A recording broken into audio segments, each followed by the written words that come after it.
चीन के साथ चल रही तनातनी के बीच भारतीय सैनिकों की एक पेट्रोलिंग पार्टी को चीनी सैनिकों द्वारा हिरासत में लेने की खबर आई। अब इन खबरों को लेकर सेना ने बयान जारी किया है। सेना की ओर से जारी बयान में इन खबरों को गलत बताया गया है।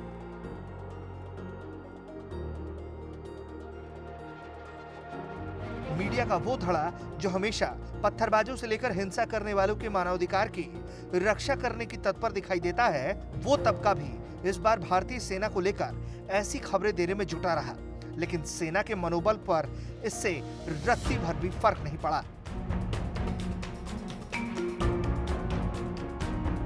सेना के प्रवक्ता कर्नल अमन आनंद ने इसका खंडन किया और कहा कि सीमा पर किसी भी भारतीय सैनिक को हिरासत में नहीं लिया गया।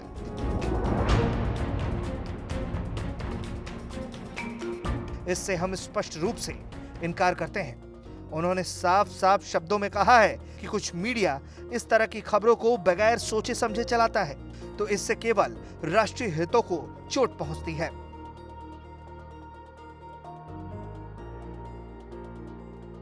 पिछले सप्ताह इस तरह की खबरें मीडिया के एक खास तबके से आई थी कि भारतीय सेना और भारत तिब्बत पुलिस के जवानों को चीनी सैनिकों ने हिरासत में ले लिया था और उनके हथियार तक सीज कर लिए। सेना की ओर से यह बयान भारत और चीन के बीच लाइन ऑफ एक्चुअल कंट्रोल को लेकर चल रही तनातनी के बीच सेना प्रमुख जनरल एम नरवणे के लद्दाख दौरे के बाद आया है। सेना प्रमुख ने 23 मई को लद्दाख का दौरा कर शीर्ष अधिकारियों से मुलाकात कर हालात की जानकारी ली थी।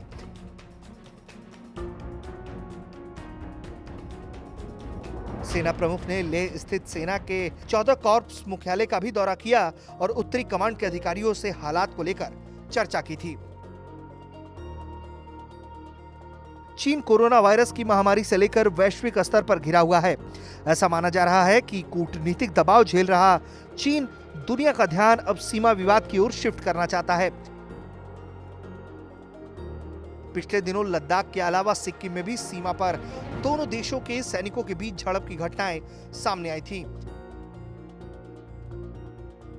रक्षा विशेषज्ञ मानते हैं कि ये मामले जल्द ही सुलझा लिए जाएंगे। हम सबको मालूम है जो इंडो चाइना बाउंड्री है, जो लाइन ऑफ एक्चुअल कंट्रोल है, वो ठीक से डिमार्केटेड नहीं है, फॉर्मली डिमार्केटेड नहीं है। तो दोनों देशों की अपनी अपनी एक परसेप्शन है कि यहाँ ये मेरा इलाका है, तो वो उसके हिसाब से अपनी पेट्रोलिंग करते हैं।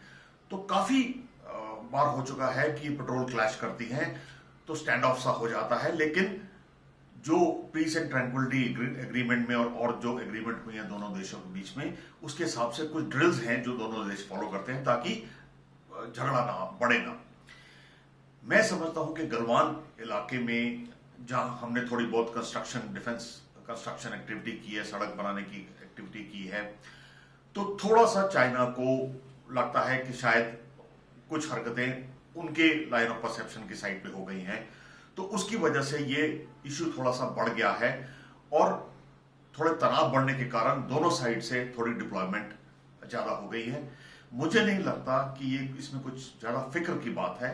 ये थोड़े दिन रहेगा, उसके बाद जो लीडरशिप है लोकल लेवल पे या हायर लेवल पे या डीजीएमओ लेवल पे बातचीत करके ये विड्रॉ हो जाएगा और शांति बहाल होगी। चीन चाहे कितनी भी कोशिश कर ले, भारत ने ये साफ कर दिया है कि वो उसी की भाषा में अब जवाब देगा।